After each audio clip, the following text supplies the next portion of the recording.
Baik, Assalamualaikum warahmatullahi wabarakatuh.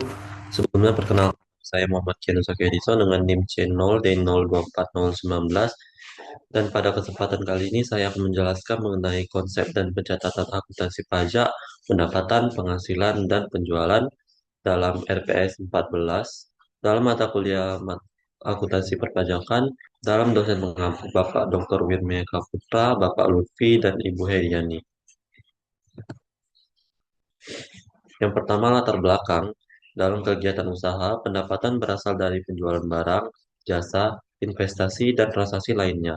Setiap penerimaan memiliki implikasi perpajakan yang wajib dicatat sesuai peraturan. Akuntansi pajak menghubungkan pembukuan komersial dengan peraturan pajak, sehingga perusahaan mengetahui jumlah pajak yang harus dibayar, penghasilan kena pajak, serta penghasilan yang dikecualikan. Untuk fungsinya itu mengidentifikasi pajak terutang dan memastikan kepatuhan pelaporan. Untuk risikonya, salah klasifikasi objek pajak dapat menyebabkan kurang bayar, sanksi, ataupun pemeriksaan. Dan untuk manfaatnya tersendiri, memungkinkan pengkreditan pajak tidak final dan pelaporan yang akurat. Selanjutnya, klasifikasi pajak penghasilan Undang-Undang PPH. Pajak atas penghasilan dikenakan pada tambahan kemampuan ekonomis yang diterima atau diperoleh wajib pajak, baik dari dalam negeri maupun luar negeri. Di dalam Indonesia, pengaturan dasar terdapat dalam Undang-Undang Pajak Penghasilan UU PPH. Secara praktis, pengelompokan penting untuk menentukan mekanisme pemungutan, hak kredit, dan pencatatan akuntansinya. Untuk PPh tidak final, diperkirakan kembali dalam SPT tahunan dengan contohnya PPh pasal 21, 22, 23, dan 25 dan dapat dikreditkan pada saat perhitungan tahunan. Untuk PPh final bersifat selesai saat dipotong atau dipungut, tidak diperhitungkan lagi dalam SPT tahunan dengan contohnya bunga deposito, UMKM, penjualan saham tertentu, serta sewa TB. Subjek pajaknya wajib pajak dalam negeri (WPDN), yaitu dikenai atas penghasilan global. Wajib pajak luar negeri atau WPLN, yaitu hanya atas penghasilan dari sumber di Indonesia.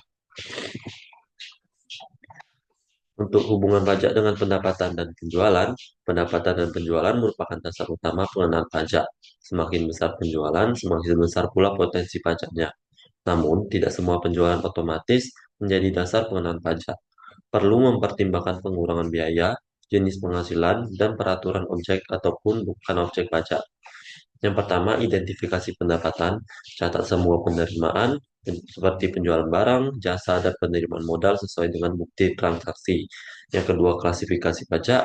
Tentukan apakah penghasilan dikenakan PPh final, tidak final, ataupun dikecualikan. Ya, dan yang ketiga, ada pencatatan jurnal. Rekam pendapatan, beban pajak, dan utang pajak sesuai sifat pajak. Beban versus pemotongan final.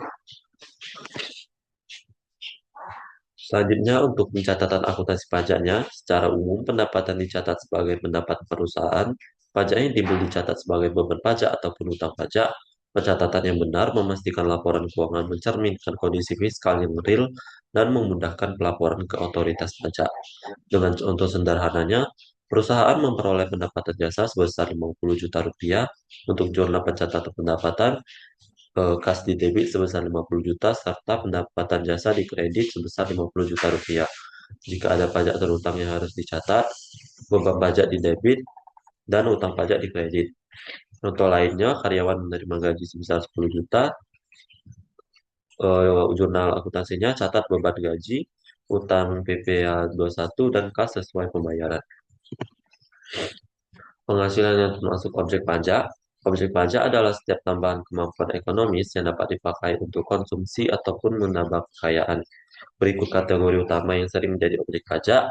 Yang pertama, penghasilan dari pekerjaan, seperti gaji, upah, honorarium, bonus, tunjangan, dikenakan PPh pasal 21.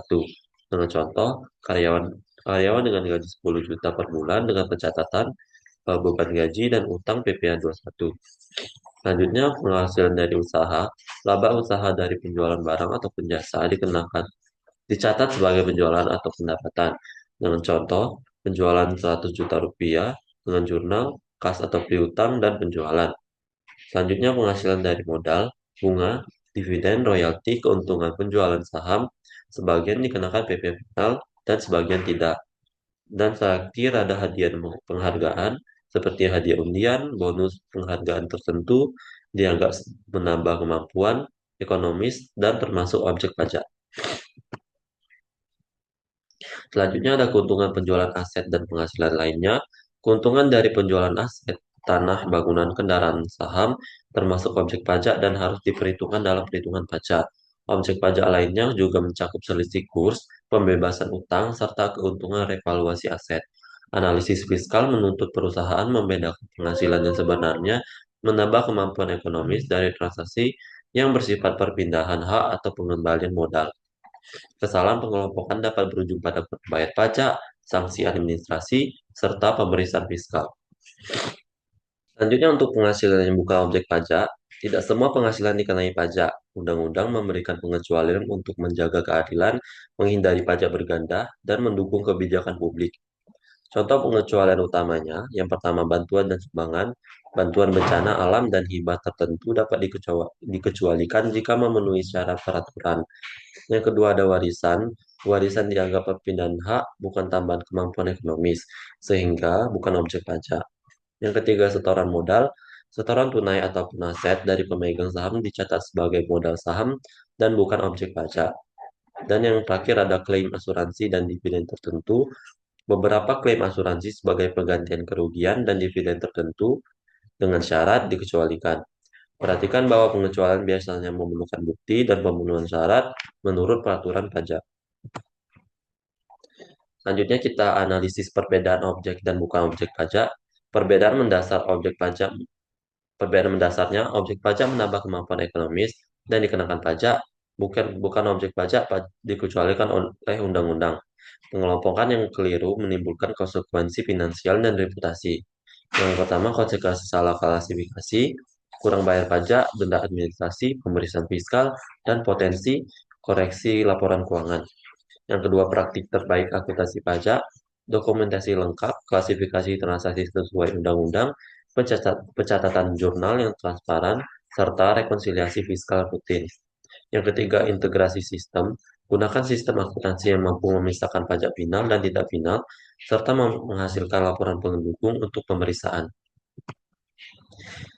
Baiklah, kesimpulan yang dapat ditarik dari materi kali ini yaitu pajak atas penghasilan adalah komponen fundamental dalam sistem perpajakan di Indonesia, klasifikasi antara PPh final dan tidak final, serta pemahaman subjek pajak, wajib pajak dalam negeri, dan wajib pajak luar negeri menentukan perlakuan akuntansi dan pelaporan. Penghasilan yang termasuk objek pajak seperti pengerjaan, usaha, modal, hadiah, keuntungan aset harus dicatat dan dilaporkan. Sementara pengecualian seperti warisan, hibah tertentu, dan setoran modal harus dibuktikan secara dokumenter. Untuk rekomendasi praktisnya yang pertama terapkan prosedur klasifikasi transaksi, yang kedua pisahkan pencatatan pajak final dan tidak final, yang ketiga simpan dokumentasi lengkap untuk pengecualian, yang keempat lakukan rekonsiliasi fiskal berkala. Untuk pesan akhirnya, pemahaman yang tepat tentang objek dan bukan objek pajak membantu perusahaan menghindari kesalahan penghitungan pajak, sanksi, dan memastikan laporan keuangan mencerminkan kondisi yang sebenarnya. Baiklah, sekian penjelasan saya mengenai materi konsep dan pencatatan akuntansi pajak pendapatan, penghasilan, serta penjualan dalam mata kuliah akuntansi perpajakan ini.